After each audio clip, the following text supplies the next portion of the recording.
All right, in this video, I'm going to teach you how to prepare for the month, and also once your month is prepared, how to prepare for the week. And we'll also briefly go over how to prepare for the day, but we've already done that in previous lessons. Okay, so this template will be provided to you just below. Let's get started. On this corner, or in this corner of the template right here, we have monthly revenue target. As you guys already went through the exercise and created your monthly and weekly revenue targets, you'll just plug whatever month it is. So let's say this, you would just replace, let's say it's December, this would say December revenue target, and then you would put that target here, and then week, you can put the week date here, and then you just put the revenue target here. Like I said, you've already created the monthly, you've already created the weekly revenue targets. The reason I like to have them here is it's just front and center, it's aware, it's something that you'll see every day, okay? You can replace month here with the actual month that it is, September, November, August, whatever it is, you just plug and play it there, okay? So we've already taught you, how to create your targets, right? And that's financial targets, client targets, re-sign targets. But there's different aspects of preparing for a month, right? And I like to break it down into three categories. You have projects, you have hires, and you have focuses, okay? So let's start with focuses. There's really 5 main focuses in a business, right? You have lead generation, you have show up rate, which is getting people your leads to actually show up for their calls. We have close rate, which is how many of the leads that do show up for the call actually close. We have client delivery, what is the success rate of your clients? And then we have client retention, right? How many clients actually re-sign and stay in the program, right? So when you're coming up with what to focus on in the month, you are going to go over your stats, which will teach you how to track your stats in the sales tracking module. And you'll identify which of these 5 areas is your current biggest struggle, right? Now, you can focus on all 5 in the month if you want. You could pick and choose a few. If you only want to focus on 1 or 2 for the month, that's totally fine. You could do it whatever you think is best.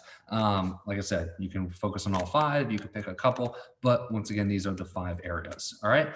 So once you identify the areas that need working, there's really only ever 3 things that you would need to fix within that specific area. Okay, so let's use lead generation as an example.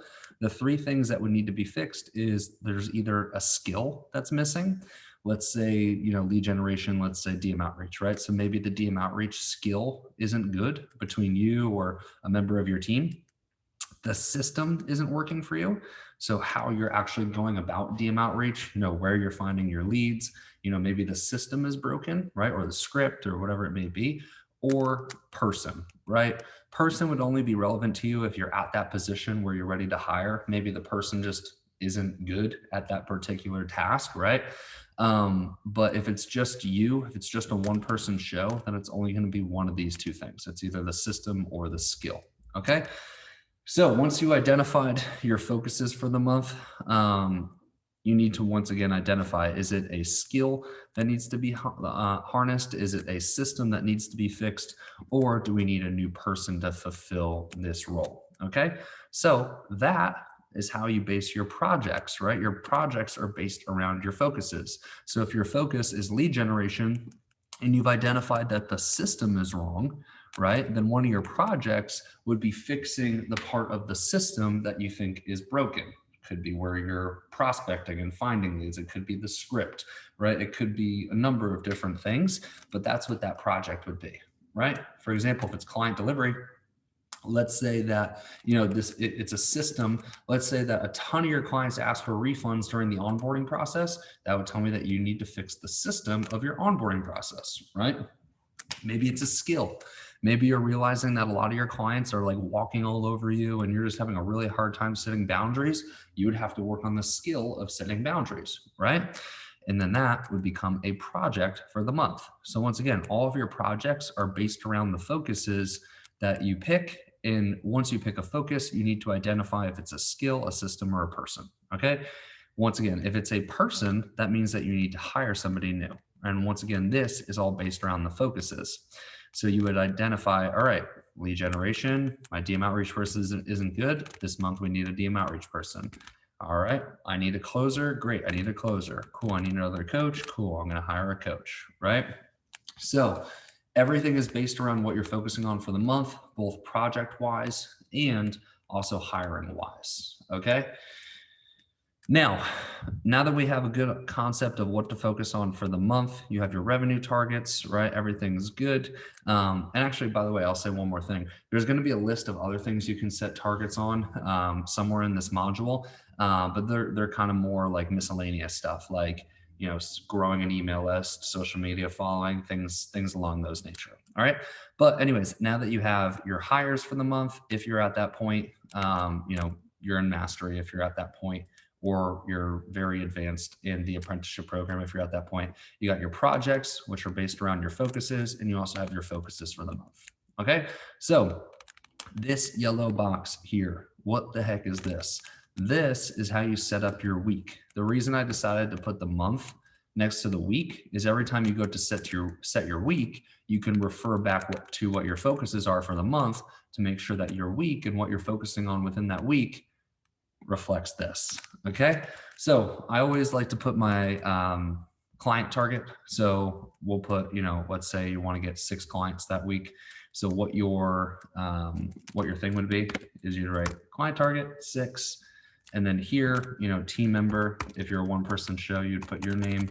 Maybe it's you and a closer, so Chad and PJ, right? Basically assigning who's responsible for that, right? Completed would be yes or no, and then any notes that you have pertaining to that task would go there. Okay, so you could put client target, you could put revenue target if you want here. Or actually, no, you can put that here. That's already going to be here. But what I mean is, like, you can update it as you go. If you want to put it here and update it as you go, or if you want to put it like next to, like, let's say 10,000 is your revenue target. Let's say you just signed a client for 2K. If you want to do it like that, that's totally fine as well. Okay. So things that you're going to put from here to here are going to be relevant to anything that's in here, right? So let's say you're trying to improve your closing rate. Let's say that you identified that skill was your biggest issue. Watch 3 call recordings would be a thing that you could do that week, right? So once again, these are going to be tasks that you're going to do within that week. Your tasks are going to be relevant to the projects, the focuses, and the hires for that month.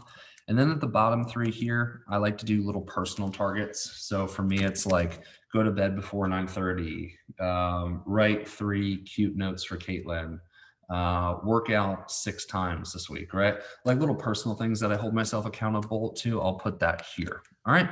So that's how you set your week based on what you're doing for that month. 2 other things that I put on this sheet is back burner and ideas, right? So I often say that attention is your greatest asset, and being an entrepreneur, we can have a bajillion of different ideas that seem amazing, right? But maybe they don't pertain to what we're actually supposed to be focusing on for that month. I'll write that on the back burner list, right? Like if I have an idea and I'm like, oh, that sounds so good, I want to do it so bad, I'll put it on the back burner list because I know it's not what I'm supposed to be focusing on for that given month, right? So you can put back burner. And then if you have any like random ideas, like a social media post or, just a random good idea, you can put the random ideas here, and you can put any back burner tasks here. All right. So that's how you navigate this sheet. Once again, a copy of this sheet will be just below. Let's freaking get it.